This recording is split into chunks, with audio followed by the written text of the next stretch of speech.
Okay. Now, Okay. kasi sabi niya, he was placing his destiny sa kamay ko. Okay.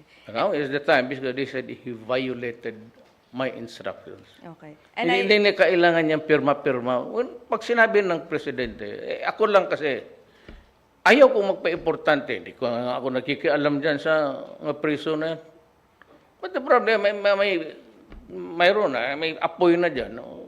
Sabi ko na and by the way, I will never give an illegal order.